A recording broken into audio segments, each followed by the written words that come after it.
Hey folks, this is Brad coming to you with Cutting Edge Custom Sharpening. You can find us online at cuttingedgecustomsharpening.com or on Facebook, facebook.com/Cutting Edge Custom. And real quick, couple of minutes, I want to talk to you about why it's really important to understand how your shears get sharpened, how you vet sharpeners, and why it's important to know about the geometries of your shear and how to make sure that you're getting the best quality sharpening service that you can afford.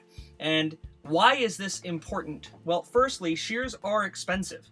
We spend a lot of money on high quality products and tools to provide our clients with the best possible outcomes and services that we can afford to give them.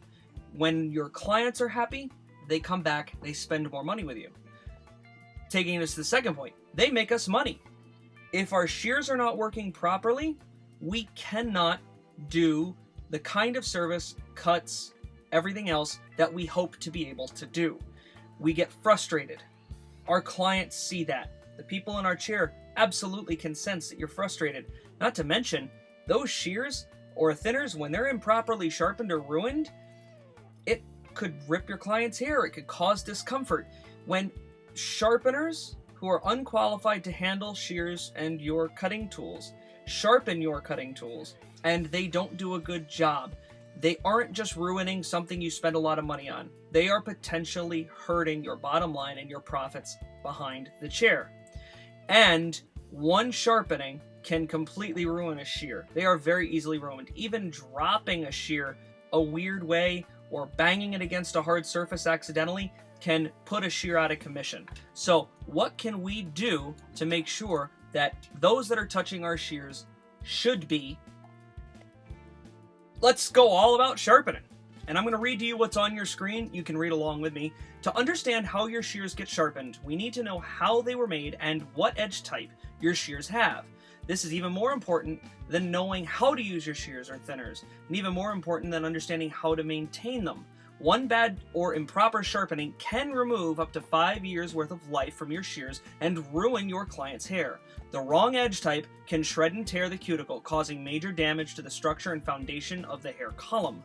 The original edge geometry and type must be maintained through each and every sharpening.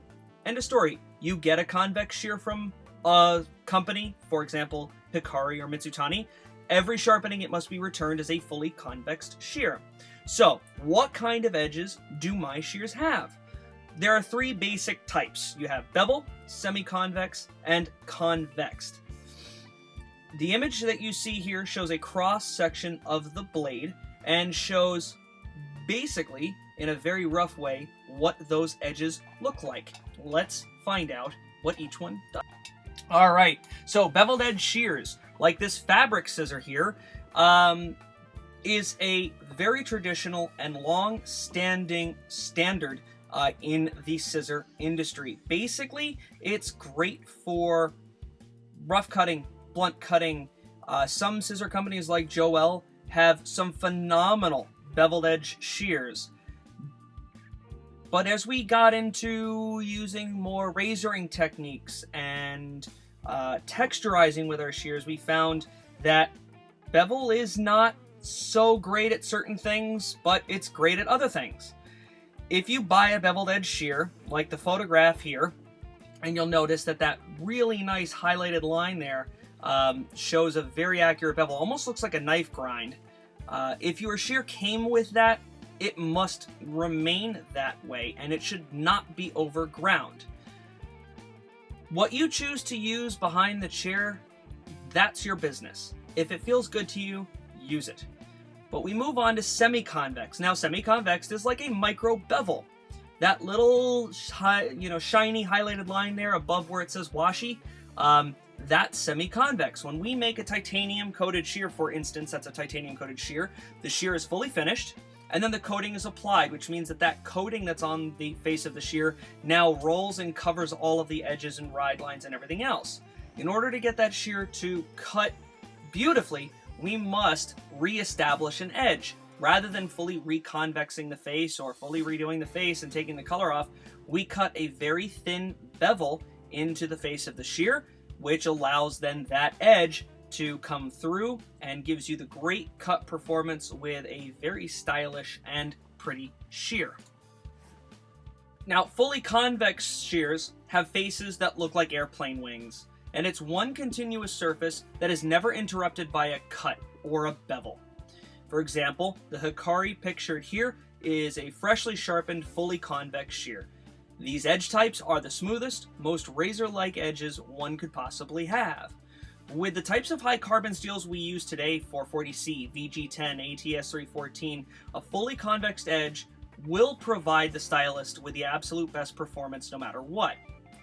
Now, companies that claim their shears are fully convex and titanium coated, in my opinion, are either lying or misguiding you to believe something that isn't true. All titanium coated shears are semi-convex. Now, even more importantly than the face of the blade, we have a thing called a ride line. If your shear came from the factory with a ride line, the ride line must stay there. Shears themselves are scissor blades. If you look at them, from the tip of the scissor to where the pivot is, there's a bend. The tip and the heel are lower than the middle, and it's what we call set. And when the two blades are put together, if there is no ride line, the blades will shear together, causing the edges to grind each other out. The ride line provides a smooth and flat surface that the two blades can lap along, causing a very clean, nice slice versus a snap and bite. Now, the only way that these get adjusted, in my opinion, are done on a whetstone.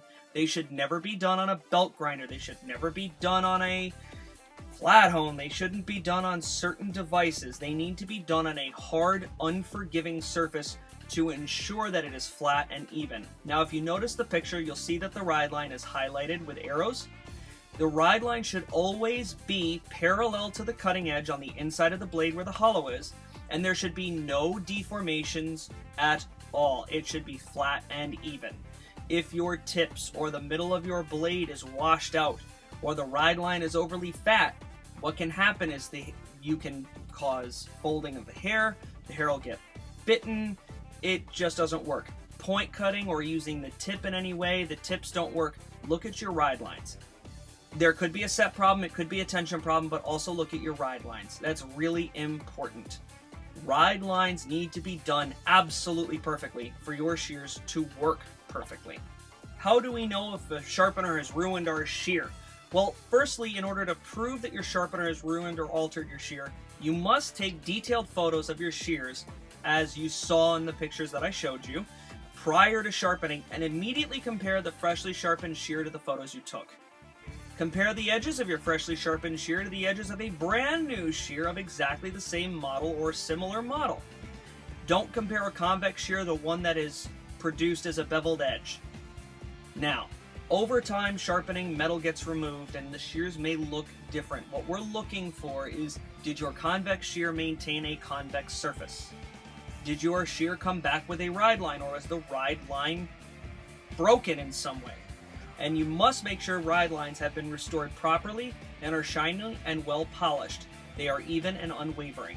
If your sharpener has altered the geometry, edge type, or failed to establish the correct glide line, in my opinion, you are entitled to either a refund of the sharpening service or a brand new tool of exactly the same model and brand. We feel, that a sharpener should be responsible for all the work they do, and if they knowingly, or from lack of training or understanding, unknowingly alter your tool, they should immediately replace that tool on their cost. You should not be financially responsible for a sharpener's mistake. However, this is important.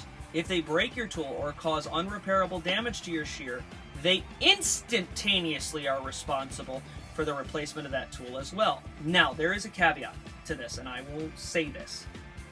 You have a wicked old shear and we need to bend the handles, or we have to adjust the set on the shear, and the steel is weak. If a sharpener knows that there could potentially be a problem with something, and they have to do something that could cause the shear to break or snap, they're gonna tell you right away. If they're honest, they gonna tell you. You have an opportunity to say, no, then let's not do it, let's move on and do something else. If a sharpener goes to bend the handles, or they go to adjust the set on the shear and they cause the tip to snap, or they have it on their grinding machine or whatever they decide to use to sharpen your shear with, and the shear goes clunk. In my opinion, they should be responsible for that. Unless you sign something that says that they are not responsible for it, yeah, I think they are responsible. And if they give you any excuses or try to browbeat you, take down every detail of contact you have for them, and in my opinion, take them to court. You know, please save all photographs securely of the item in question. They will be relied upon in court. Also, and very important, make sure you tell as many stylists as you know about the issue and educate your fellow colleagues. This information is not talked about by sharpeners because it would sink their business and cause them to lose everything they've dishonestly or unknowingly earned. This might be a very strong stance, but Phantom Edge, and I'll say that Phantom Edge is one of the brands that I sell, but more importantly, Cutting Edge Custom Sharpening is in the game of supporting and educating our clients to the best of our ability, and the carnage left behind by our industry needs to end. What is important is you need to be taking photographs of your shears before and after sharpening. You need to make sure that you're getting your shear back with the correct edge geometry every single time. And here, you're going to see some examples of shears that have seen better days, and I'll let you guys run the rest of the video out and see for yourself what I'm talking about.